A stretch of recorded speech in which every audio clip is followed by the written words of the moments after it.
माननीय शंकर लाल जी, अजीत जी, राघवन जी और पूरे देश भर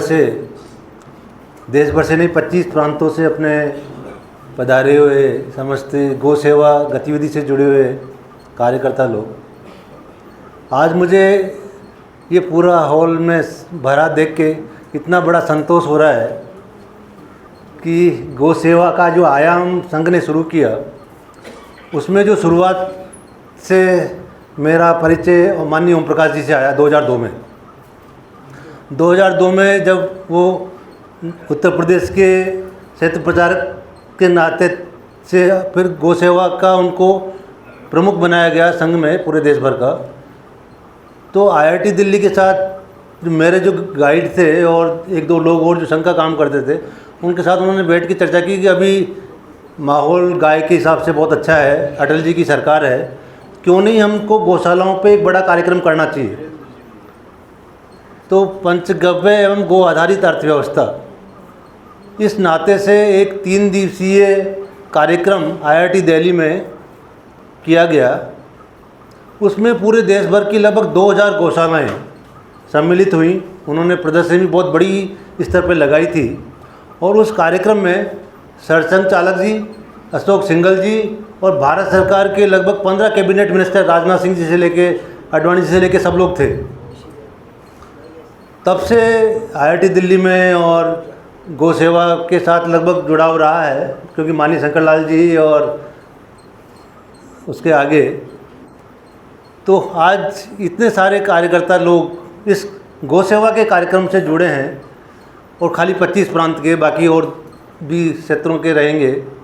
तो ये बड़े संतोष का विषय है कि हमारा काम निरंतर आगे बढ़ रहा है और मुझे लगता है कि पूरे दुनिया भर में जो वातावरण बन रहा है कि हमको सर्कुलर इकोनॉमी, ग्रीन टेक्नोलॉजी, इन 2 विषयों पे पूरे दुनिया में काम आगे बढ़ रहा है, क्योंकि पिछले 100 साल का जो डेवलपमेंट है उसमें पूरी दुनिया के पर्यावरण को तहस नहस किया है। खाली पिछले अगर 6 महीने को आप देखें तो नवंबर से लेकर जनवरी तक, नवंबर, दिसंबर, जनवरी में अमेरिका में इतनी जगह पे टॉर्नाडो, साइक्लोन्स और इतना डिस्ट्रप्शन हुआ कि कई जगह की फ़्लाइट बंद हो गई, कई शहरों की पूरी बिजली उड़ी गई, कई दिनों तक पूरा ट्रांसपोर्ट बाधित हो गया। तो उनको लगा कि ये तो पर्यावरण से हम चुनौती को सामना करना ही पड़ेगा। कनाडा में टेम्परेचर अगर 49 पहुंच जाए, मैं लगभग पहले प्रतिवर्ष गर्मियों के दिनों में यूरोप में जाता था, इंग्लैंड में, जर्मनी में, फ्रांस में, इधर उधर लेक्चर देने। तो अभी पिछले 5 साल से मैं देख रहा हूँ कि वहाँ कभी पंखे की ज़रूरत नहीं होती थी कहीं किसी भी घर में, सारे घरों में पंखे लग गए हैं पूरे यूरोप में। तो जो पर्यावरण में बदलाव हुआ है, अब वो बात कर रहे हैं कैसे हम सर्कुलर इकोनॉमी को वापस लाएं, कैसे हम ग्रीन एनर्जी, ग्रीन टेक्नोलॉजी को वापस लाएं। जबकि हम तो पूरी दुनिया में पूरा ही, अगर हमारे सोसाइटी को देखेंगे आप, तो अगर 5, 6, 7 हज़ार साल में जो भारत की व्यवस्था रही है पारिवारिक, और जो संरचना रही है हमारे समाज की, वो तो बिलीव ही इसमें करती थी कि हमको हर चीज़ को एक वापस यूज करना है, कोई वेस्ट नहीं होता हमारे काम के लिए, आपस में सहयोग करके एक दूसरे का काम लेते हैं। मुझे ध्यान है कि जब हम स्कूल में पढ़ते थे तो बड़े भाई अगर अगली क्लास में गए तो छोटे भाई उसकी सारी किताबें, कॉपियाँ, उन सबको काम में लेते थे। कपड़े भी बड़े भाई के छोटे भाई से और छोटा भाई, वो भी आपस में यूज करते थे। जबकि आज हमारी क्या समाज की रचना हो गई है कि हर घर के हर व्यक्ति को एक अलग कमरा चाहिए, अलग टॉयलेट बाथरूम चाहिए, उसमें अलग टीवी चाहिए, हर चीज़ अलग चाहिए। गांव में भी जो परिस्थिति है वो काफ़ी बदलाव हुआ है, हर आदमी के हाथ में मोबाइल है, हर आदमी को जो ज़रूरत की चीज़ है सब चाहिए। जबकि हम गांव में इस तरह की होती थी कि अगर किसी के शादी ब्याह है या कुछ भी काम है तो आपस में सहयोग करके सब काम व्यवस्था होती थी।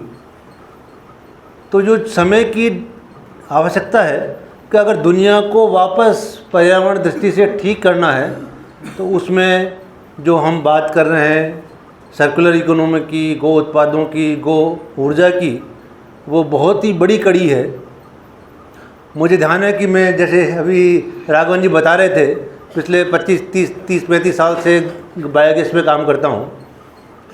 बायोगैस भारत देश में लगभग 1981 में शुरू हुआ। पूरे देश भर में ministry of department of non conventional energy होता था वो मिनिस्ट्री का नाम, और उसने पूरे देश भर में बायोगैस डेवलपमेंट ट्रेनिंग सेंटर बनाए, लगभग 12-13 अलग अलग यूनिवर्सिटीज़ में बनाए। और उन्होंने मेसन्स को ट्रेनिंग दिया, टर्न की वर्कर्स को ट्रेनिंग दिया, गवर्नमेंट ऑफिसर्स को ट्रेनिंग दिया, और देश भर में लाखों बायोगैस प्लांट बने ना। 1981 से लेकर 2000 तक काफ़ी देश भर में लगभग 35 लाख से ज़्यादा बायोगैस प्लांट बने जिन पे सब्सिडी मिली। मगर 2000 से लेकर 2020 तक बायोगैस बहुत पिछड़ी तरीके का एक टेक्नोलॉजी माना गया। उसको कोई यूनिवर्सिटी वाले रिसर्च नहीं करते थे, कोई प्रमोट नहीं करते थे कि यार बहुत निम्न श्रेणी की है, अब तो एलपीजी आ गई, सिलेंडर आ गया, उज्ज्वला स्कीम आ गई, हम सब लोग उसी में करेंगे। जिसके लगा भी था वो ढंग से उसमें गोबर नहीं डालते थे, चलाते नहीं थे, तो वो बंद हो जाता था। रिपेयर मेंटेनेंस का कोई सिस्टम भारत सरकार ने विकसित नहीं किया कि अगर किसी गांव में कोई बायोगैस प्लांट में कुछ खराबी आ गई है तो उसको ठीक करने के लिए क्या व्यवस्था है, उसकी कोई व्यवस्था नहीं थी। मगर पिछले 5 साल में आप वापस देखेंगे कि दुनिया की जो परिस्थिति बनी है कि पूरी दुनिया में जो पर्यावरण का ह्रास हुआ है, जो संयुक्त राष्ट्र संघ है उसने भी जो 17 सस्टेनेबल डेवलपमेंट गोल पूरी दुनिया के सामने रखे हैं, तो उसमें ये महसूस हो रहा है कि नहीं, हमको जो भारत की परंपरा रही है सर्कुलर इकोनॉमी और ग्रीन टेक्नोलॉजी, दो बहुत इम्पोर्टेंट एस्पेक्ट हैं। अगर आपको ध्यान होगा तो अभी 2022-23 में वो G20 की अध्यक्षता भारत के पास थी और मोदी जी हमारे उनके अध्यक्ष रहे। और G20 का जो सम्मेलन हुआ देश में, जिसमें पूरी दुनिया के सबसे जो 20 बड़े कंट्री हैं, अमेरिका हो, चाहे रशिया हो, चाहे चाइना हो या दूसरे हों, सबके राष्ट्राध्यक्ष ने भाग लिया। और उसमें जो एक नया मिशन मोदी जी ने प्रपोज किया था वो था LIFE, life style for environment, कि हमको पर्यावरण को अगर सुधारना है, देश की क्लाइमेट चेंज को अगर ठीक करना है, तो हमको अपने आप से शुरू करना पड़ेगा। और उसका उन्होंने टाइटल दिया था लाइफ स्टाइल फॉर एनवायरनमेंट। मैं उस लाइफ स्टाइल फॉर एनवायरनमेंट के लिए पूरे देश भर में, क्योंकि उन्नत भारत अभियान की वजह से कम 4000 कॉलेज, जिसमें सारे IIT, NIT, ISET, central universities, state universities हैं, उसकी वजह से हमने उसमें बड़ा कार्यक्रम सारे महाविद्यालयों में, यूनिवर्सिटीज़ में किया था कि हम अपने आप को कैसे पर्यावरण के अनुकूल बनाने के लिए काम करें। क्योंकि ये हमारे समाज में, हमारे अपने आप में निहित है कि अगर हमको 1 किलोमीटर या 500 मीटर दूर जाना है तो क्यों नहीं हम मोटरसाइकिल या 4 व्हीलर यूज़ करें। हम अगर ब्रश कर रहे हैं तो पानी को क्यों फालतू में बहाएं।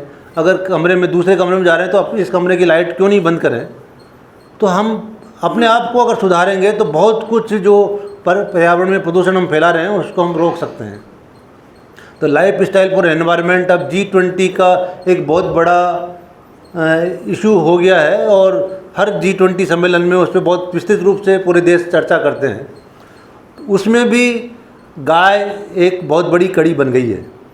जब भी बताते हुए मुझे हर्ष हो रहा है कि उस कार्यक्रम में हमने कोशिश की थी कि भाई कैसे अपना जो बायोगैस है, अपने जो गो उत्पाद हैं, जो सर्कुलर इकोनॉमी है, उसको जोड़ेंगे, तभी वो हम लाइफ स्टाइल फॉर एनवायरनमेंट की कड़ी को आगे बढ़ा पाएंगे। दूसरा क्योंकि ये सत्र गो ऊर्जा से संबंधित है, गो ऊर्जा के माध्यम से हम 2-3 चीज़ें की बात कर सकते हैं। एक तो बायोगैस एक विषय हो गया, जो गोबर का हम सीधे उपयोग करते हैं बायोगैस बनाने के लिए। दूसरा जो हमारा पशु ऊर्जा है, जिसमें कि बैल है, ऊँट है, उसमें कि हमारा मेनली तो बैल ऊँट को ही मान सकते हैं हम, बाकी और दूसरे जानवर भी हो सकते हैं। तो उनकी ऊर्जा को खेती के लिए, फिर उनकी ऊर्जा को हम क्या बिजली पैदा करने के लिए काम में ले सकते हैं, क्या उनकी ऊर्जा से और कोई साधन गांव में चला सकते हैं। इस पे भी विस्तृत चर्चा की आवश्यकता होती है।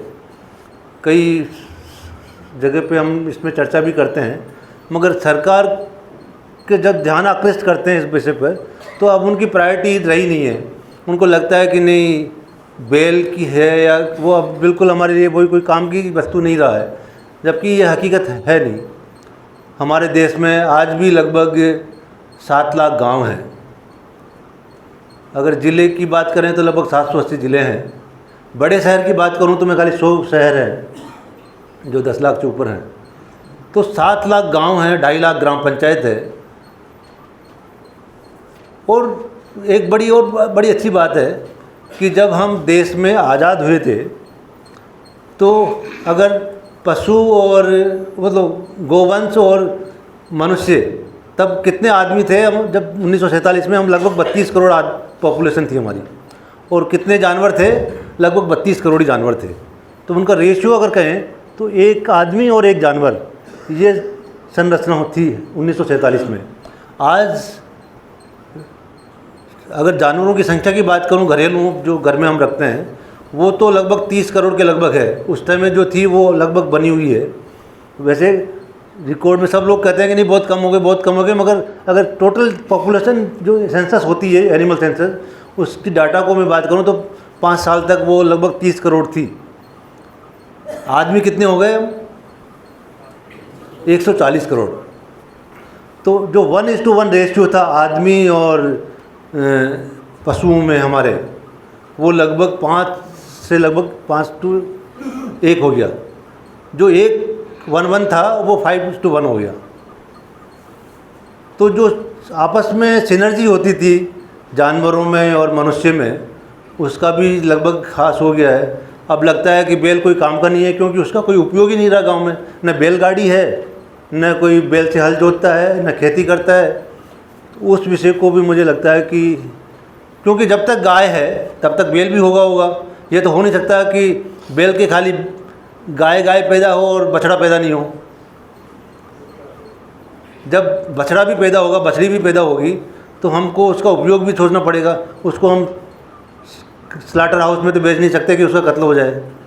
तो जब अभी हम देख रहे हैं कि कई सारी गौशालाओं में बहुत सारे बैल और नंदी होते हैं और उनका कोई उपयोग भी नहीं है। तो किसान को ही उसका उपयोग सोचना पड़ेगा।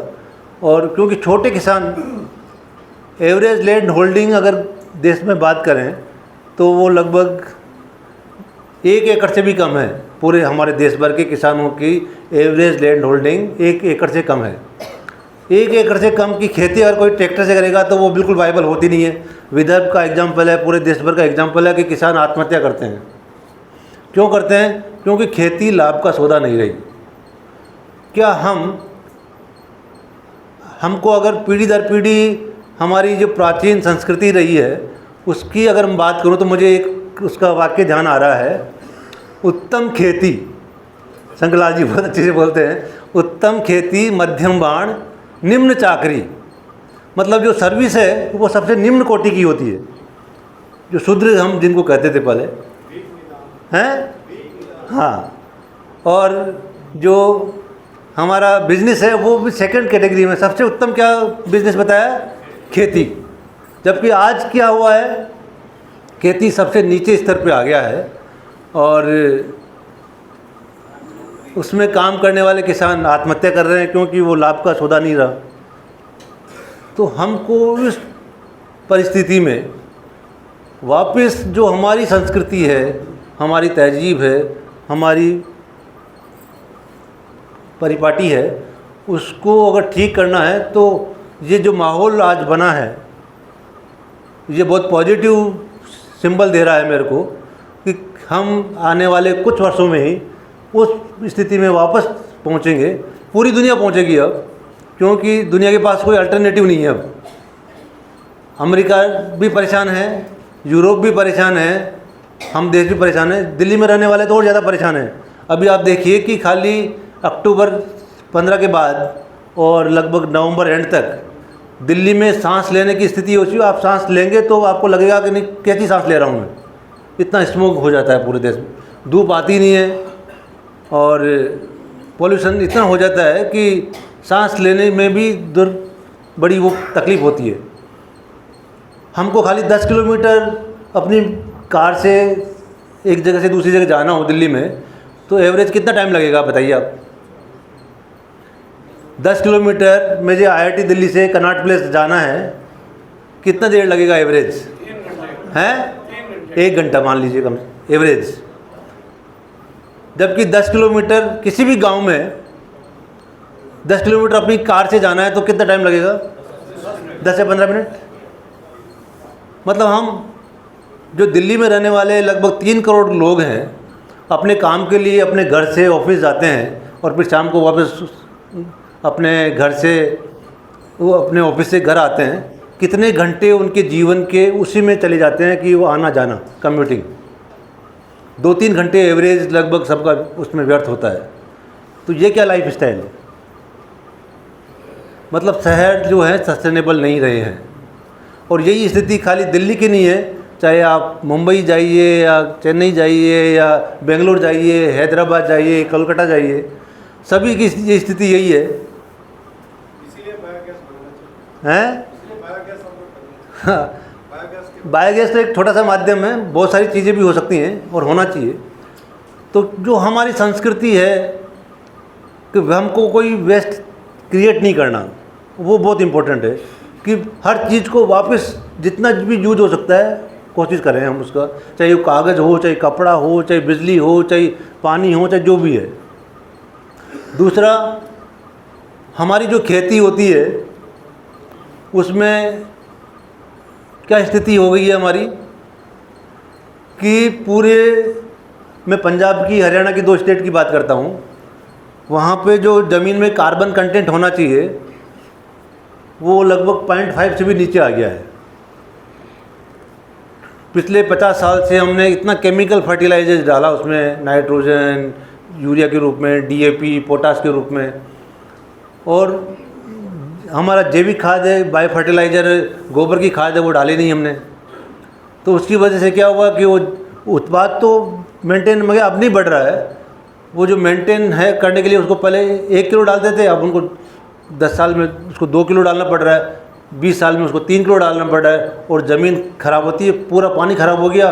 उसमें जो काम करने वाले किसान हैं पंजाब के, हरियाणा के, मैं बता सकता हूँ वेस्टर्न यूपी के, कि उनकी जो ये केमिकल फर्टिलाइजर डालने की वजह से उनके जो बदन में इतनी गर्मी होती है कि उनको फिर ड्रग्स लेके अपना खेती करना पड़ता है सुबह से लेकर शाम तक, तभी वो काम कर पाते हैं।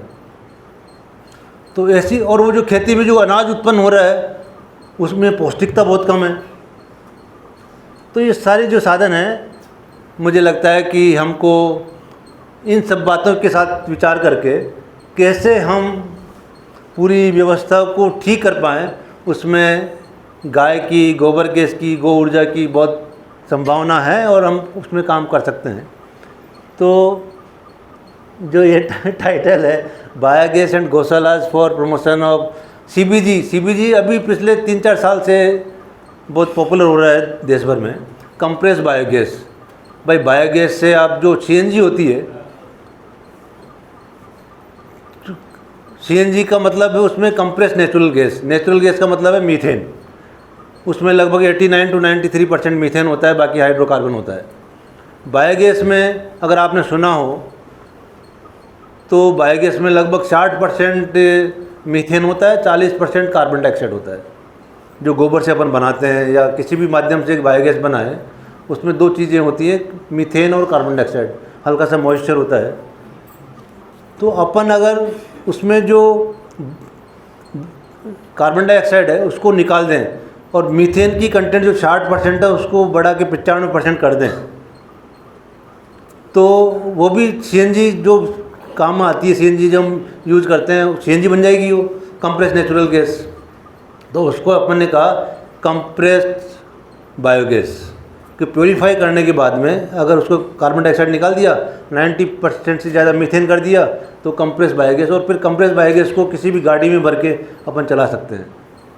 तो वो एक टेक्नोलॉजी है जिस पे कि IIT दिल्ली ने हम लोगों ने काम किया, और देश भर में पिछले 2018 में जो बायोफ्यूल पॉलिसी भारत सरकार ने बनाई, मिनिस्ट्री ऑफ पेट्रोलियम और नेचुरल गैस MOPNG ने, उसमें एक स्पेशल प्रोग्राम चलाया उन्होंने, sustainable alternative towards affordable transport, सतत प्रोग्राम। और सतत प्रोग्राम में ये कहा कि पूरे देश भर में लगभग 6000 के लगभग ब्लॉक्स और पंचायत तहसील हैं। हर ब्लॉक में अगर एक बड़ा बायोगैस प्लांट लगा दिया जाए, जो उस ब्लॉक में, तहसील में, कस्बे में के आसपास जितने भी गांव हैं, 100 हैं, 150 हैं, 200, 300, डिपेंड करता है किस एरिया में है, उनका जो रिसोर्सेज है, उस सारे रिसोर्सेज को, जैसे उसमें गोबर है, उसमें खेती का जो अवशेष बचता है, एग्रीकल्चर रेजिड्यू है, उसमें जो कोई आसपास में इंडस्ट्री है और ऑर्गेनिक वेस्ट निकल रहा है, तो वो शुगर फैक्ट्री है तो उसका जो वेस्ट है, वो सारी चीज़ें आप उसमें डालें, बड़ी मात्रा में उसकी बायोगैस बनाएं और उसको प्योरीफाई करके CBG बनाएं, कंप्रेस बायोगैस। और फिर उससे आपका ट्रैक्टर भी उसी से चलाएं, आपकी जो गांव में मोटरसाइकिल है सबके पास, वो भी उसी से चलाएं, आपके पास जो ट्रैक्टर है वो भी उसी से चलाएं, कार भी उसी से चलाएं। तो हम कैसे, जो मैंने लिखा है सेल्फ रिलायंट इन इंडिया, ग्राम ऊर्जा स्वराज, हम ग्राम ऊर्जा स्वराज को हासिल कर सकते हैं।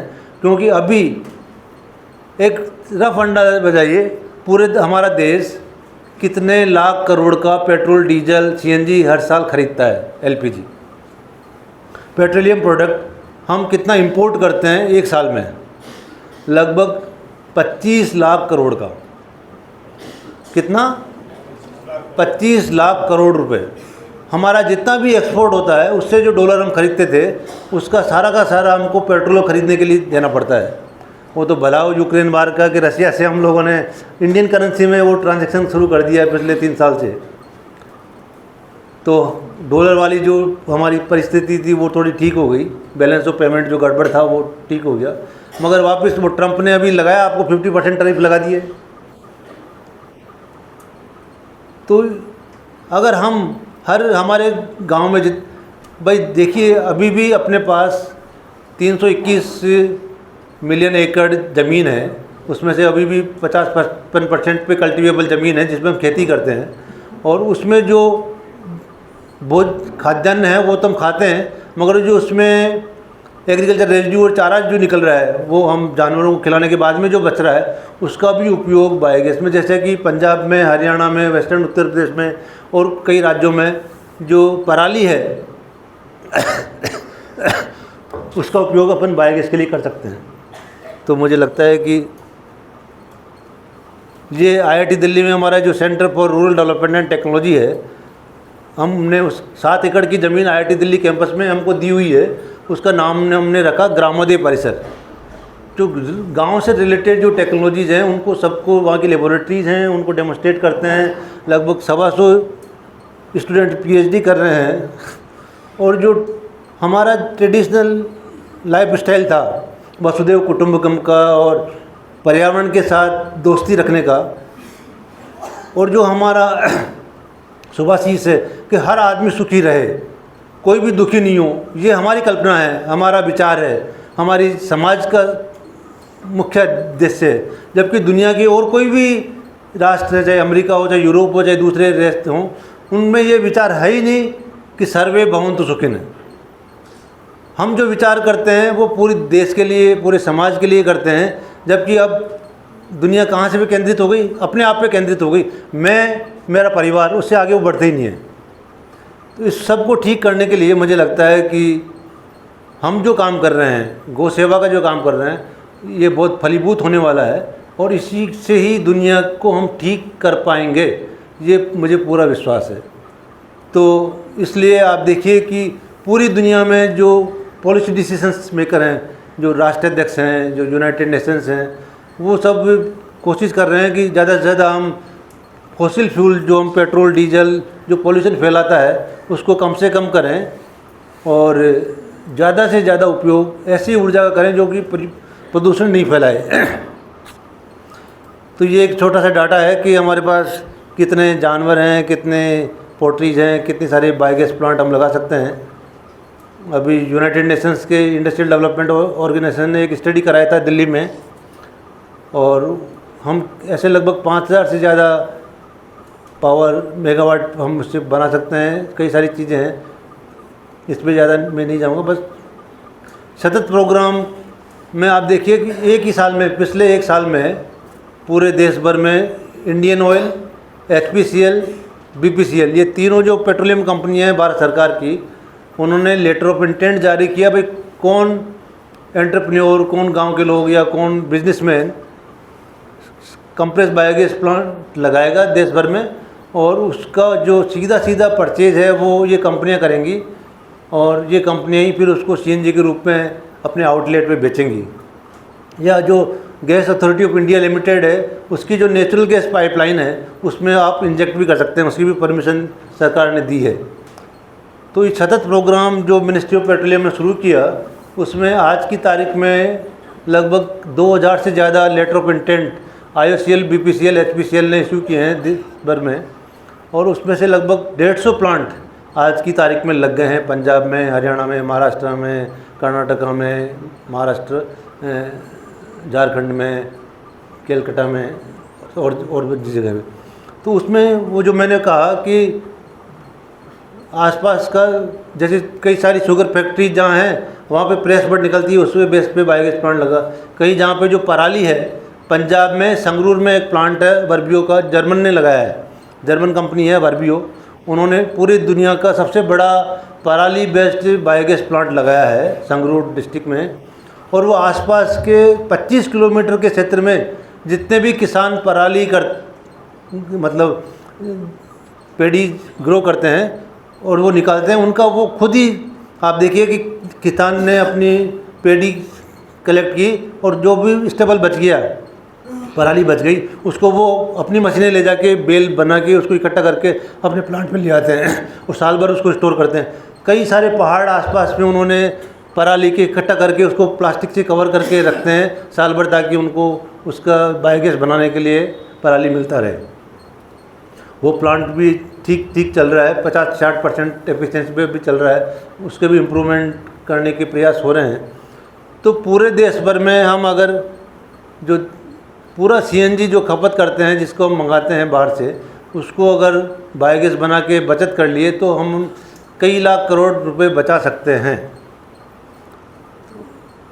अभी जो सरकार सब्सिडी देती है लगभग 6 से 7 करोड़ रुपए 1 मेगावाट बायोगैस पावर प्लांट पे लगभग खर्च होता है, और उस पे लगभग 5 ton 4800 kilo per day, 5 ton, लगभग 5 टन हम कहते हैं। उस पर जो कॉस्ट आती है वो 20 से 25 करोड़ आती है, और उस पर लगभग 10 करोड़ के लगभग भारत सरकार सब्सिडी देती है। तो अभी मैं इस डिटेल में जाऊंगा। छोटे छोटे जो बायोगैस प्लांट है, 1 cubic metre, 2 cubic metre, 4 cubic metre, 6 cubic metre, जो घरों में लगाते हैं, उस पर भी सरकार सब्सिडी देती है, और लगभग 12,000 से लेके 20,000 तक के जनरल कास्ट को 12,000 तक, और अगर नॉर्थ ईस्ट में है, हिली एरियाज़ में है या शेड्यूल कास्ट उसमें है तो 20,000 के लगभग हम लोग सब्सिडी मिल जाती है। उसकी जो 2 घर, एक आप ये देखिए कि 25 किलो गोबर से 1 क्यूबिक मीटर गैस बनती है एवरेज। 25 किलो गोबर, 1 क्यूबिक मीटर गैस। और अगर हमारे घर में 5 से 6-7 फैमिली मेम्बर हैं परिवार में, तो उनके लिए 2 घन मीटर की गैस चाहिए, 2 क्यूबिक मीटर गैस। और 2 क्यूबिक मीटर का अगर बायोगैस प्लांट लगाएंगे तो एवरेज जो उसकी कॉस्ट आ रही है आज की तारीख में, किसी भी क्षेत्र में लगा सकते हैं, 50,000 के लगभग आती है, और 20,000 रुपये हमको सब्सिडी मिल जाती है उसमें भारत सरकार की। एक नया फ्लेक्सी बायोगैस प्लांट 4-5 कंपनियां फ्लेक्सी बायोगैस प्लांट बना रही हैं।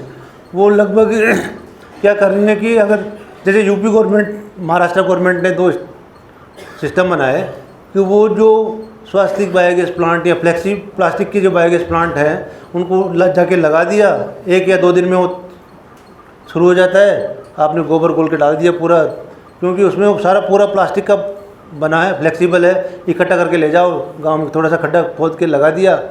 और ऐसे अगर 10,000 5,000 इकट्ठे कंपनी लगाती है तो उसमें कार्बन क्रेडिट भी मिलता है।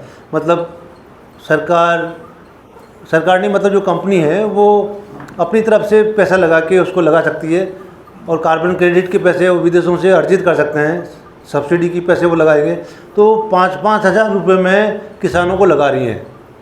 भाई कोई भी 5,000 रुपये देगा, उसके जाके लगा देंगी, उसको मेंटेनेंस करने के, उसकी कोई दिक्कत होगी या कोई प्रॉब्लम आएगी उसको भी वो सहायता करेंगी, और बायोगैस प्लांट हम आराम से उनको लगा सकते हैं। गुजरात में 2000 प्लांट अभी अडानी लगा के दे रहे फ्री में। हाँ, देखिए फ्री लगाना वो अलग इशू है अदानी का, पैसा दे रहे उसका कार्बन। हाँ, पर जो असली बात है वो ये है कि जैसे यूपी में 4,000 प्लांट, महाराष्ट्र में भी 5,000 प्लांट, तो वो उन्होंने उसको एग्रीगेट कर लिया, भाई हाँ हम 5,000 प्लांट, तो उसका इतना कार्बन हम बचा पाएंगे पॉल्यूशन को, उसका पैसा वो 15 से $20 पर ton of carbon dioxide emission उसको साल भर में बचाते हैं, तो उसका इतना पैसा वो क्रेडिट देते हैं, कार्बन क्रेडिट जिसे हम कहते हैं, कि मान लो अगर $20 पर टन ऑफ कार्बन, तो अगर एक बायोगैस प्लांट है तो उससे कई 100 पूरे साल भर में हम कार्बन को बचा सकते हैं, तो उसको इतना फ़ायदा हो जाता है किसान को, तो वो कंपनी लगा रही है, वो पैसा वो लेगी, कंपनी लेगी, इसलिए वो 5,000 रुपये में किसान को लगा के बायोगैस प्लांट दे रही है। तो ये भारत सरकार के जो टारगेट थे पिछले 5 साल में, लगभग 22,000 से लेकर 50,000 तक, उस पर उन्होंने सब्सिडी दिया। बाकी बायोगैस के बारे में ज़्यादातर लोग जानते हैं, भाई हम उसको खाना बना सकते हैं, उससे बिजली पैदा कर सकते हैं, और उससे हम लोग व्हीकल भी चला सकते हैं आजकल। और जो संयुक्त राष्ट्र संघ है उसके जो सस्टेनेबल डेवलपमेंट गोल हैं 17, उसमें से 7 सस्टेनेबल गोल को अपनी बायोगैस पूर्ति करती है।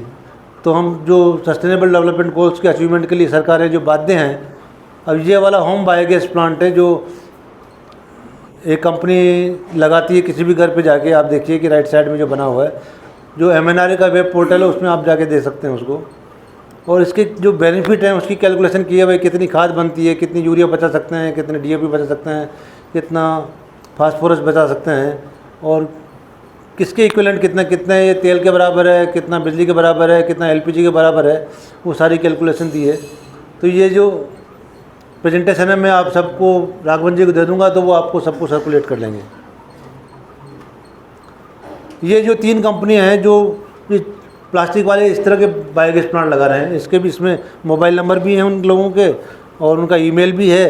SP इको फ्यूल्स बोरसाड आनंद में है, एक सिस्टम ऑफ बायोगैस है जो पुणे में है, और एक होम बायोगैस ये भी पुणे में महाराष्ट्र में है। हाँ, त्रिवेंद्रम वाले जो छोटे छोटे प्लास्टिक के बायोगैस प्लांट हैं वो लगाते हैं, बायोटेक कंपनी है वो। तो टेक्निकल तो अभी मुझे लगता है कि डिस्कस करने की ज़रूरत नहीं है, पर अपन इससे सारे काम कर सकते हैं। इससे बिजली की रोशनी कर सकते हैं, हम बिजली भी बना सकते हैं, इससे खाना भी बना सकते हैं, और इससे व्हीकल भी चला सकते हैं। तो जो सिंपल थंब रूल है वो ये है कि 25 किलो गोबर और 1 क्यूबिक मीटर गैस, और एक घर के लिए जो एवरेज घर है अपने उसमें 5, 6, 7 मेंबर हैं, तो 2 घन मीटर गैस सफिशिएंट है। 2 घन मीटर गैस के लिए हमको 50 किलो गोबर रोज़ चाहिए बायोगैस प्लांट का। तो 2 क्यूबिक मीटर का बायोगैस प्लांट आप लगाएं, उसमें 50,000 कॉस्ट आएगी, 15 से 20,000 सरकार उसमें सहायता करेगी। अगर ये प्लास्टिक फ्लेक्सी बायोगैस प्लांट लगा देंगे तो जो कुछ राज्यों में कंपनी लगा रही है तो वो 5-5 हज़ार रुपये लगा रही है, क्योंकि वो कार्बन क्रेडिट का पैसा लेगी, वो सब्सिडी का भी पैसा भी उठा लेगी, और वो हेल्प भी करेगी ताकि उनका प्रमोशन होता है। और जो बायोगैस प्लांट छोटे छोटे हैं आप आराम से लगा सकते हैं। तो 50 किलो गोबर 50 किलो पानी घोल के आपने डाला, तो उसके लिए कितने जानवरों की ज़रूरत पड़ती है, अब डिपेंड करता है कि आपके पास कितनी भैंस है या गाय है या किस ब्रीड की गाय है। जैसे अगर गिर गाय है तो उसमें ज़्यादा क्वांटिटी में गोबर मिलेगा, अगर देसी गाय है बिल्कुल जो जंगल में जाती है तो फिर उसका 10 किलो गोबर आपको पर डे मिल जाएगा। अगर भैंस है तो 20 किलो गोबर एक भैंस से मिल जाता है। तो डिपेंड करता है, पर हमको ये है कि लगभग 50 किलो गोबर हमको रोज़ चाहिए 2 घन मीटर बायोगैस प्लांट चलाने के लिए, और 50 किलो गोबर में 50 किलो पानी डाल के उसको घोल बना के रोज़ हमको डालना पड़ता है। और उसकी खाद निकलती है उसको आप पिट में इकट्ठा करते रहिए, और फिर जब हमको खेती का खाद डालने का आता है तब फिर आप उसको टैंकर में भर के या गाड़ी में बैलगाड़ी में भर के या ट्रैक्टर ट्रॉली में भर के आप उसको खेत में ले जा सकते हैं। और अगर आपको इरिगेशन की सुविधा है तो अपने जो भी खाद निकल रही है उसको सीधा सीधा इरिगेशन के साथ जोड़ दीजिए और खेत में वैसे ही वो बहुत अच्छे तरीके से पहुंच जाएगा।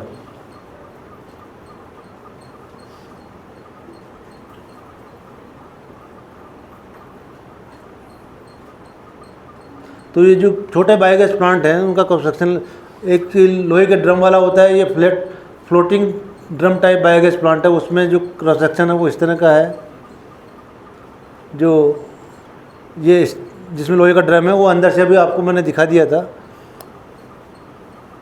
और जो फिक्स डोम टाइप पे जो सीमेंट कंक्रीट का खाली बनता है, उसमें ईंट लगती है, सीमेंट लगता है, वो इस तरह का होता है दीनबंधु बायोगैस प्लांट।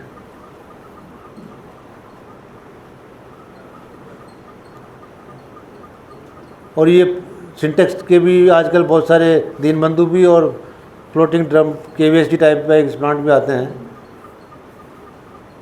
तो जो बैलून वाले की भी बात कर रहे थे हम, वो इस तरह के अफ्रीका में है, थाईलैंड में है, सिंगापुर में है, बाकी इंडिया में भी अब बहुत सारे इस तरह के फ्लेक्सी बायोगैस प्लांट कि ये पूरा बैलून बना है। आप इसको पे करके ट्रांसपोर्ट करके कभी भी ला सकते हैं अटैची में रख के, और फिर अब ज़मीन पे थोड़ा सा खड्डा बना के आप उसमें डाल सकते हैं। एक तरफ से गोबर डालते हैं, एक तरफ से स्लरी निकलती है और एक ऊपर से गैस आप इकट्ठी कर सकते हैं।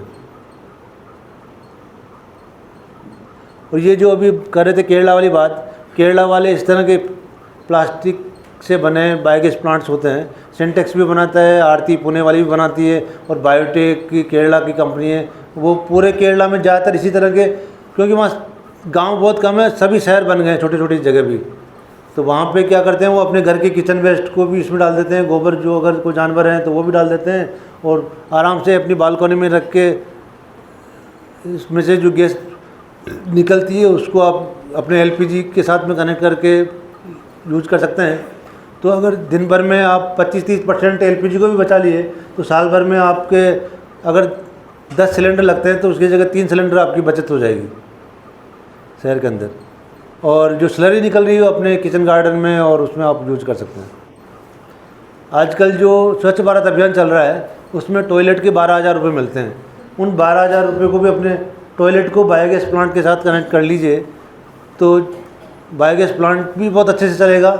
आपका टॉयलेट भी, आपका वेस्ट भी उसमें यूज हो गया, बाकी जो थोड़ा बहुत गोबर है वो भी डालिए, और फिर उससे आप खाना भी बना सकते हैं, किचन भी, लाइट भी कर सकते हैं, और पावर भी जनरेट कर सकते हैं।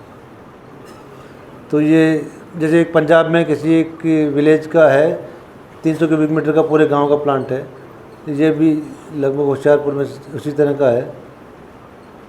तो स्वच्छ भारत अभियान में जैसे बायोगैस प्लांट के साथ टॉयलेट और सारे, तो 12,000 टॉयलेट की, 15,000 अपने बायोगैस प्लांट की, और अगर जिस कंपनी वाला लगा दिया था आपने, और तो इतने सारे पैसे मिल गए तो आपको लगभग 4-5 हज़ार या फ्री में ही बायोगैस प्लांट आप लगवा सकते हैं।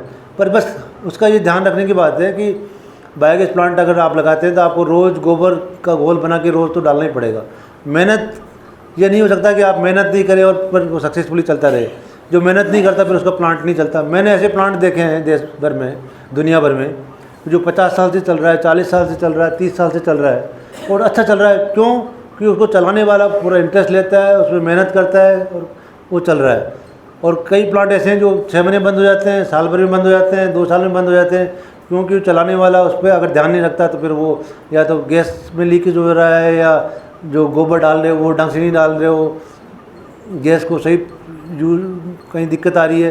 तो अगर आपने ध्यान रखा तो प्लांट चलने में कोई दिक्कत नहीं है। कोई टेक्नोलॉजी बहुत सादा है, इसमें ध्यान नहीं रखेंगे तो फिर सारी समस्याएं हैं। पूरी दुनिया भर में अब बायोगैस पे आप ट्रेन भी चल रही है, बायोगैस से ट्रक भी चल रहा है, बायोगैस से कार भी चल रही है, बायोगैस से सब कुछ हो रहा है।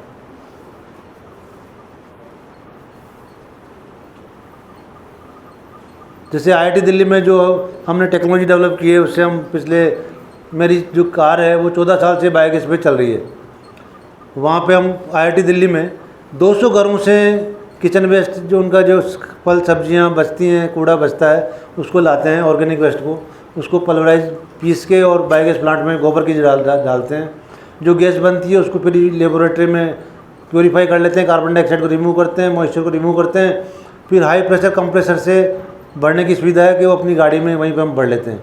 सारी फैसिलिटी अवेलेबल है। कभी अगर देखने का मौका मिले या मेरे वीडियो मेरे वेब पेज पे हैं, आप कभी भी देख सकते हैं उसको। हैं?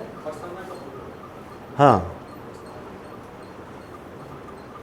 कितनी देर है लगभग? ठीक है, तो अभी 2-3 हम छोटे छोटे वीडियो देखेंगे, 2-2, 3-3 मिनट के बायोगैस के किस किस तरह से हम उपयोग कर रहे हैं। फिर उसके बाद थोड़ा किसी की कोई क्वेरी होगी, कुछ पूछना होगा तो आप हम बात करेंगे। हैं? हाँ बिल्कुल करेंगे। ये एक बायोगैस हम 2 व्हीलर भी बनाया हमने। आप देखिए 2 सिलेंडर हमने फिट करा है। इसका जो इंजन है उसके भी किट, कन्वर्जन किट लगाया। और ये स्कूटर भी जो पेट्रोल से चलता है उससे ज़्यादा माइलेज दे रहा है बायोगैस पे। ये 2-3 वीडियो हैं। एक भीलवाड़ा गौशाला का है, आप देखिए। यहाँ पे लगभग 2 बायोगैस प्लांट थे, 45 क्यूबिक मीटर और 65 क्यूबिक मीटर, और लगभग 450-500 गोवंश हैं। यहाँ पे सबसे पहला जो बायोगैस जेन सेट लगा 100% 20 किलोवाट का, वो भी 2008 में आगरा वाली कंपनी जो प्रकाश डीजल थी उन्होंने बना के लगाया था। इसका जो स्लरी है वो भी जो निकलता है उसको टैंकर में भर के किसान ले जाते हैं, पहले से एडवांस बुकिंग चलती है उसकी। और आप देखिए कि जो वहाँ पे काम करने वाले लोग हैं वो भी जो खाना बनाते हैं, वो जो बायोगैस प्लांट है उसी से बायोगैस निकलती है, उसी से अपनी फैमिली सहित वो खाना बनाते हैं। और ये स्लरी पंप लगा रखा है तो ताकि स्लरी निकाल के सीधे टैंकर में भर के ले जाते हैं। और ये वहाँ पहले बिजली नहीं थी, तो जो भी बिजली की ज़रूरत पड़ती थी वो अपने जेन सेट में बिजली बना के, और वो बिजली 3-4 घंटे 5 घंटे जो भी चाहिए थी मशीनें चलाने के लिए उसको। ये वाला प्लांट वो IIT दिल्ली ने लगाया था 2009 में। और तो बायोगैस को प्योरीफाई करके मीथेन को हम अलग से कर लेते थे। मीथेन को फिर प्रेशर करके कंप्रेसर से एक कास्केट बनाया हमने 2 सिलेंडर का, जिसमें 200 बार पे अपन 3 व्हीलर में उसको डाल देते थे उसके सिलेंडर में 200 बार पे। हाँ, क्योंकि हम जो भी गाड़ियाँ CNG वाली यूज़ करते हैं ना, उसमें हम CNG फिलिंग स्टेशन पे जाएंगे तो 200 बार पे सिलेंडर में भरी जाती है गैस, क्योंकि कम प्रेशर पे बहुत कम गैस आती है। जो 8 किलो का सिलेंडर है, 7 किलो का सिलेंडर है, 9 किलो का सिलेंडर है, उसमें लगभग 200 बार से हम भरते हैं तभी भरती। ये हाई प्रेशर कंप्रेसर था। फिर ये क्योंकि तब राजस्थान में CNG चलती नहीं थी, तो इसलिए दिल्ली से रजिस्टर करा के 3 व्हीलर गया, और उसमें सारा जो दूध को इधर उधर ले जाना था, गायों के लिए जो चारा कैटल फीड लाना था, वो इसी से करते थे। और ये 2 सिलेंडर का कास्केट आप देखिए कि जो फिलिंग स्टेशन है दिल्ली में या कहीं भी CNG वाला, उसमें 10 करोड़ रुपए लगते हैं कम से कम। यहाँ पे 2 सिलेंडर का 1 लाख रुपए का पूरा सिस्टम हमने बनाया। आप बायोगैस प्लांट से इसमें भर दीजिए गैस, कंप्रेसर चला के 2 सिलेंडर में, और उसी से फिर आप डिस्पेंस कर दीजिए अपने व्हीकल में, चाहे वो अपना 3 व्हीलर हो या कार हो या कोई भी जो CNG वाली गाड़ी है उसमें आप ले जा सकते हैं। ये एक लांबा कांगड़ी का पंजाब का बहुत अच्छा एग्जाम्पल है कि कैसे गांव के लोगों ने ही कोऑपरेटिव वे में एक बड़ा प्लांट बनाया, और पूरे गांव के लोग खाना बनाने के लिए LPG यूज़ नहीं करते, वो बायोगैस यूज़ करते हैं। और उन्होंने स्पेशल ट्रॉली डिज़ाइन की गांव वालों ने कि हर घर अपना जो गोबर है वो कितना किलो गोबर दे रहा है उसका रिकॉर्डिंग होता है, वे करके डाल देते हैं रोज़ के रोज़। उनके मोबाइल ऐप बनाई उन्होंने, उस पर एंटर हो जाता है कि इस घंटे से इस तारीख को इतना गोबर मिला है हमको। ये देखिए वेइंग मशीन लगी है, इस पर वे हो गया, उसने नोट कर लिया और मोबाइल ऐप पे आ गया वो कि हाँ तुम्हारे घर ने इतना गोबर दिया है, और ये ट्रॉली में डाल दिया। ये ट्रॉली ऐसी है कि ज़मीन नीचे से खुल जाती है, बायोगैस प्लांट पे जाके सारा गोबर ऑटोमेटिकली नीचे गिर जाता है, पानी चला के फिर उसमें स्लरी बन जाती है।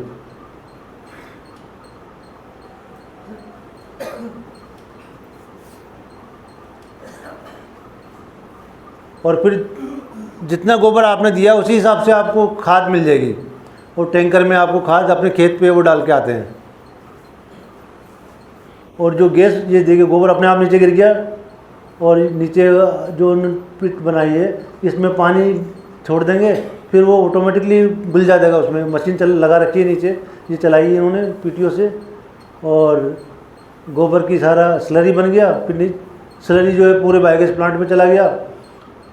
जो बायोगैस है उसको थोड़ा सा प्रेशराइज करते हैं ब्लोवर चला के, और जो पूरे 75 घर हैं उन सब में पाइपलाइन से इन्होंने कनेक्शन दिया हुआ है। ये स्लरी बन गई, और हर घर में एक मीटर लगा दिया उन्होंने कि कितनी बायोगैस आप खाने में काम में ले रहे हैं।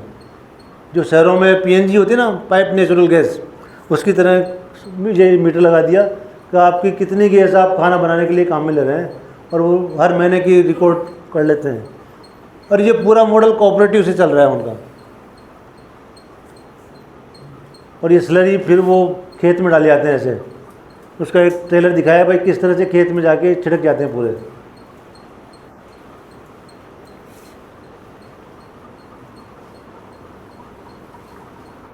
तो हैं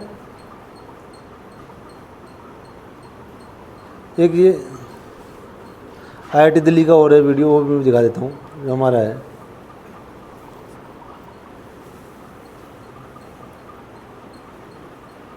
तो जो हमारे हॉस्टल्स हैं वहाँ से जो सब्जियाँ और फल फ्रूट का जो कचरा बचता है वो ले आते हैं घरों से, जो किचन वेस्ट है वो ले आते हैं, और बायोगैस प्लांट में ये पल्वराइज करके डाल देते हैं। देखिए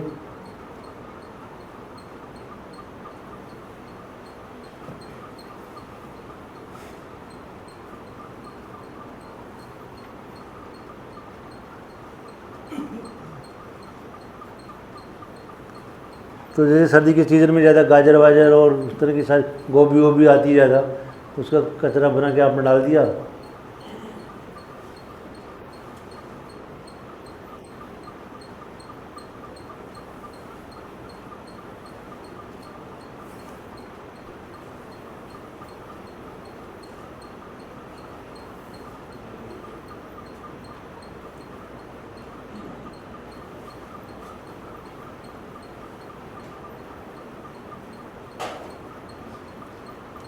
ये जो पिछले 12 साल से हमारा जो ये प्लांट है वो किचन वेस्ट पे चल रहा है। कभी कभी हमको साल भर में एक बार हम गौशाला से एक ट्रॉली गोबर की मंगा लेते हैं, ताकि उसमें जो बैक्टीरिया है वो मरे नहीं और अच्छे से चलता रहे। कई बार क्या होता है धीरे धीरे pH कम हो जाता है, तो इसलिए वो गोबर से उसको कंट्रोल करना पड़ता है हमको। तो साल भर में एक आध बार हम ट्रॉली 5 टन की मंगा के गोबर डाल देते हैं। बाकी साल भर ये IIT दिल्ली के किचन वेस्ट ही चलता रहता है, गोबर की ज़रूरत नहीं है उसमें। तो ये जो बायोगैस बनी इसको हम लैब में ले लेते हैं पाइपलाइन से, और उसको फिर प्योरीफाई करते हैं।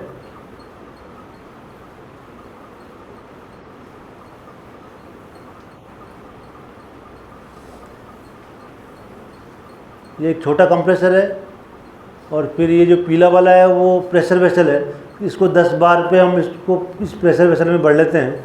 और फिर इसके बाद जो नीला वाला है स्क्रबिंग टावर है वो 5 मीटर लंबा है। इसमें रेस्टिंग रिंग भरी है, नीचे से बायोगैस पास करते हैं 10 बार पे, ऊपर से पानी स्प्रे करते हैं। तो जो पानी के अंदर कार्बन डाइऑक्साइड तो डिजोल्व होकर नीचे से निकल जाती है पानी के साथ में, और मीथेन है वो ऊपर से पाइप से निकल जाती है, उसको हम स्टोर कर लेते हैं, और हाई प्रेशर कंप्रेसर से उसमें कंप्रेस करके गाड़ी में भर लेते हैं।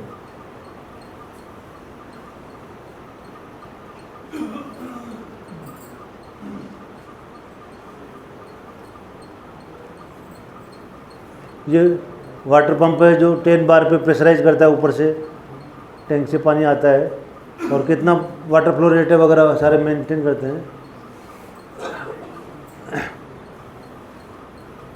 और आप देखिए कि जो गैस जा रही है उसको बैलून में भर के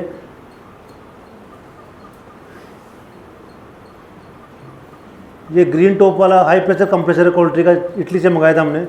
तो ये 5 क्यूबिक मीटर पर आवर की कैपेसिटी वाला कंप्रेसर है। यहाँ ये वाला ये 200 बार पे आपको गाड़ी में भर लेती है गैस। और ये गाड़ी है जो मिनिस्ट्री ने 2011 में हमको दी थी, बायोगैस पे 1,40,000 किलोमीटर अब तक चल चुकी है। हाँ अभी तो वो इसी में आया हूँ मैं।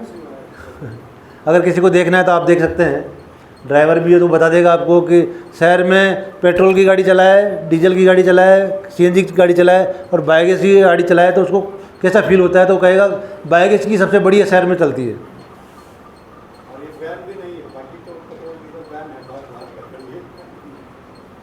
हाँ 15 साल के बाद में पुरानी हो जाती है तो दिल्ली सरकार ने बैन कर दिया, मगर ये चालू है हैं? हाँ यही वाली गाड़ी। अच्छा हाँ आप बैठे हैं, हाँ नहीं इसमें कई मंत्री से लेके कई सेक्रेटरी सब लोग बैठ चुके हैं देश भर के, और भाई साहब भी बैठ चुके हैं, शंकरलाल जी भी बैठ चुके हैं। हाँ ठीक है बिल्कुल। ये यूनिट का कितना खर्च आता है वो प्रोसेसिंग वाला? हाँ अभी एक बार बताते हैं क्या।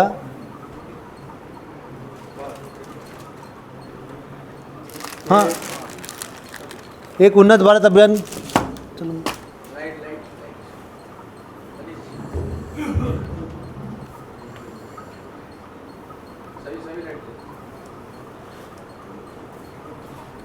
दिखा दीजिए उसको, बोलिए। हाँ बस 2 मिनट के लिए। एक भारत सरकार ने हर कॉलेज अपने आसपास के 5 गाँव अपने साथ में ले और उनके विद्यार्थियों के माध्यम से, उसमें पढ़ाने वाले प्रोफेसर्स के माध्यम से उन गाँव के विकास में सहयोगी बने। और साथ में जब बच्चे गाँव जा रहे हैं, हमारे प्रोफेसर गाँव जा रहे हैं, तो उनको ये सीखने को मिल रहा है कि जो हमारा किसान है वो पढ़ा लिखा नहीं है, मगर उसको कितना अंडरस्टैंडिंग है पर्यावरण की भी, खेती करने की भी, समाज की भी, मिट्टी की भी, रिसोर्सेज की भी। जो हमारे कारीगर हैं, जैसे एक पीएचडी स्कॉलर आईआईटी दिल्ली का गांव में गया, जो उन्नत भारत अभियान के माध्यम से हम लोग गांव में भेजते हैं, उसने वहाँ के कुम्हार से बात करी। कुम्हार से बात करी तो पता चला कि कुम्हार जो जिस तरह की मिट्टी काम में लेता है, फिर उसको किस भट्टी में पकाता है ताकि कितना टेम्परेचर उसमें रखे कि वो काला भी नहीं पड़े बर्तन और वो कच्चा भी नहीं रहे, उसमें पानी भी ठंडा रहे। मिट्टी कहाँ से लेनी है, कौन सी वाली लेनी है, उसमें क्या क्या मिक्स करना है, ये भी जो उसको समझ है वो हमारे पीएचडी होल्डर जो मटेरियल साइंस में पीएचडी कर रहा है उसको नहीं है।